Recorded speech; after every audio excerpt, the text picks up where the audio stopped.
네, 어서 오세요. 먼로 독트린이라고 있죠. 이게 뭐 내용은 그렇게 길지 않아요. 유럽이 서반구로 확장하려는 시도는 미국의 평화와 안전에 위험한 행위로 간주하겠다. 우리는 유럽의 식민지나 성령에 간섭한 적도 없고 간섭하지도 않을 것이다. 따라서 미국이 인정한 정부들, 서반구의 그 아메리카 대륙의 정부들에게 유럽이 손을 대면 미국은 가만히 있지 않을 것이다. 그러면서 부분적인 식민선언을 해버린 거죠. 그게 이제 뭐 교과서에서는 뭐 이상한 소리 막 써있지만 후르시초프가 정확하게 얘기했어요. 먼로주의 같은 뭐 불간섭주의 같은 소리 하고 있네. 그게 아니라 미국이 중남미를 지배하려고 하는 핑계일 뿐이다 그 말이에요. 뭐 지금 학자들도 후르시초프 말이 다 옳다 그러잖아요. 먼로주의라고 하는 거는 겉으로는 반식민주의를 외쳤지만 결국은 식민주의였다 그 말이에요. 미국 단독으로 식민하겠다. 그런 뜻이다 그 말이죠.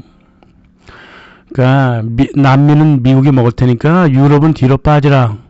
근데 이게 남미에만 머물면 좋은데 이제 확대가 됐기 때문에 문제가 된 거잖아요. 그죠? 전 세계로 확대가 돼버려요. 이제 이게 먼로주의가. 1904년 시어드러 루즈벨트가 그랬습니다. 서반구에 문제가 생기면 미국은 세계 경찰력을 행사하도록 하겠다. 말은 서반구라 그래놓고 경찰력은 세계적으로 확대하겠다. 그것도 미국 단독으로 하겠다. 이게 이제 시어드러 루즈벨트가 미국 제국주의를 근본에 있어서 그 선언을 해버린 거예요. 근데 그 핑계가 참 재밌잖아요. 반식민주의를 위해서 식민주의 하겠다 이거예요. 자유를 위해서 자유를 침탈하겠다. 그러니까 이제 그 조지 오웰 말이 괜히 나온 게 아니에요. 미국 정부 스스로가 그렇게 했으니까요. 그리고 이제 텍사스를 합병해버리는데 영국, 스페인, 특히 스페인 까불지 마라 막 이랬고, 프랑스 사람들이 점령하고 있었던 인디언 지역에 인디언 이주법을 만들어서 추방했을 때도 프랑스 까불지 마라. 그러면서 먼로주의를 얘기했다고요. 우리가 다 알아서 할 테니까 유럽은 손대지 마라 그랬다고 말이에요. 그래서 미국의 먼로 독트린을 선언한 지 100년 동안 미국 땅에서 유럽 전체를 다 몰아내는데 핑계를 쳤다 그 말이죠. 이게 미국 지역에만 머무르면 좋은데 더 넘어갔잖아요. 1898년에 윌리엄 맥킨리 정부가 카리브해를 쳐들어가서 스페인을 몰아내고 푸에르토리코 괌 다 가지고 오고 필리핀마저도 식민주의로 만들었잖아요. 반식민주의로 식민주의를 했다 그 말이죠. 그럼 미국이 항상 하던 일이에요 이게.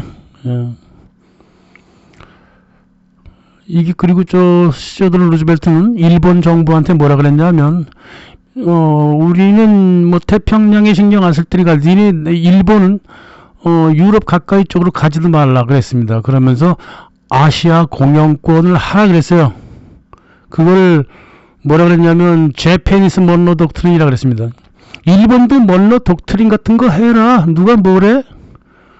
그랬습니다. 그래서 일본이 아시아 공영권을 1930년대 주장하기 시작을 했던 거예요. 그러면서 먼로 독트린을 모방했다고요. 그때 미국 정부가 그때 대통령이 누구였냐면 이제 프랭클린 루즈벨트였거든요. 우리 삼촌 시어드러 루즈벨트는 그 당시에는 태평양에 관심이 없었지만 나 프랭클린 루즈벨트는 태평양에 관심이 있다. 먼로주의 같은 소리 하지도 말라 그랬어요. 먼로주의는 미국만이 가능하지 일본 같은 나라가 건방지게 먼로주의를 떠들면 안 된다. 그러면서 코델 헐 국무장관을 시켜갖고 일본한테 크게 욕을 했다고.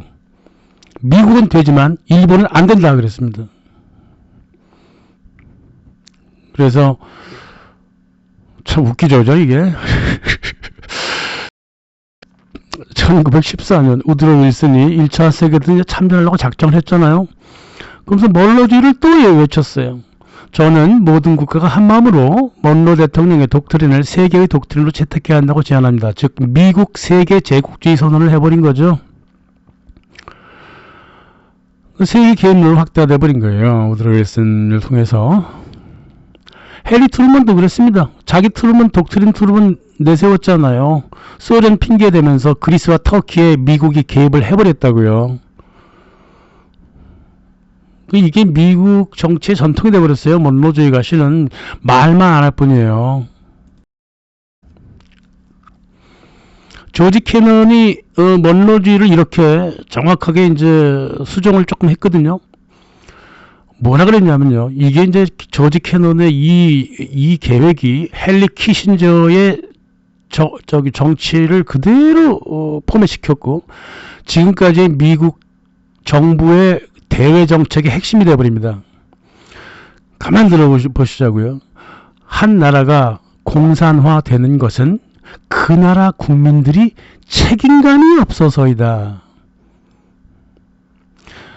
남아메리카에 민주 개념이 별로 없다면 민주적으로 절차를 따르지 않아도 미국은 강력하게 탄압 조치를 취해야 한다.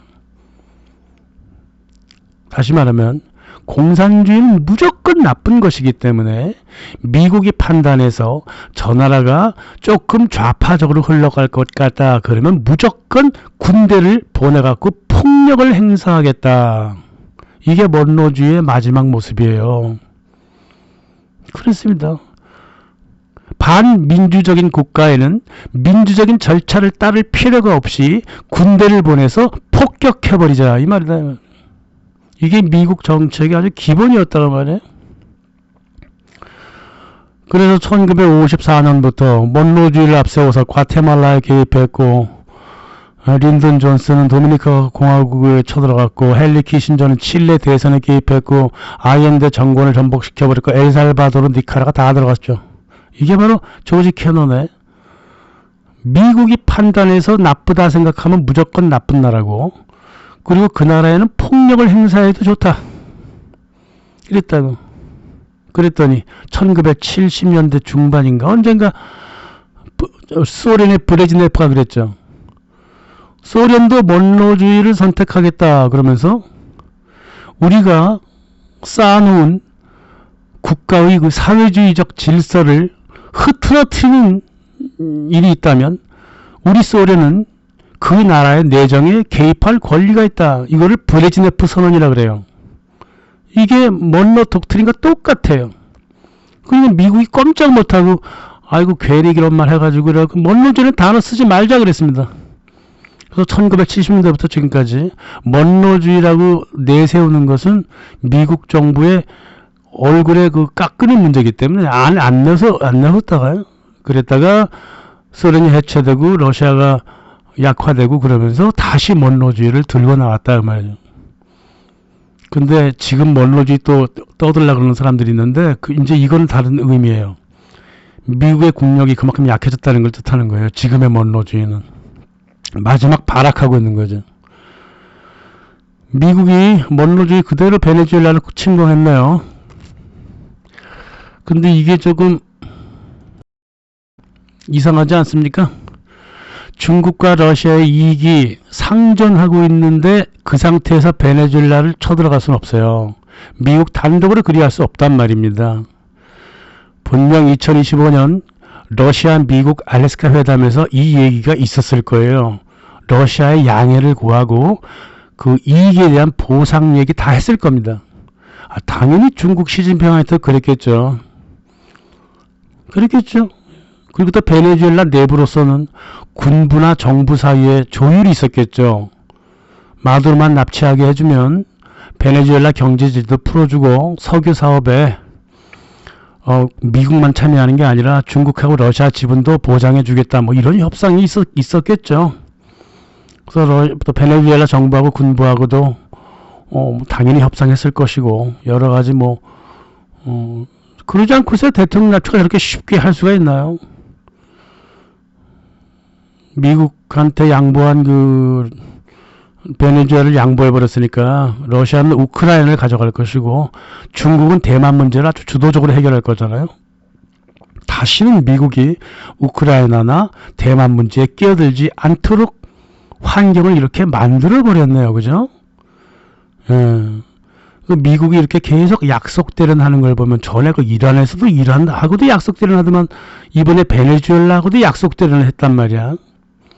하지만 이게 약속 대련이 정부 간의 약속 대련이지 국민들이 가만히 있을까 모르겠네요. 솔직히 크게 그 내란에 휩쓸리지 않을까 뭐 이런 생각도 나고 아무튼 간에 먼로주의를 미국이 실행했긴 실행했는데 이 폭력의 세계화도 이제 러시아, 중국 허락받고 하는 시대가 돼버렸네요. 그죠? 이러다가 미국의 폭력도 점점 사라지겠죠. 2026년에 인지 부조화가 생길 만큼 큰일이 있을 거라 그러는데 영상 올리자마자 이런 일이 벌어졌네. 좀 지켜보자고요. 예, 감사합니다.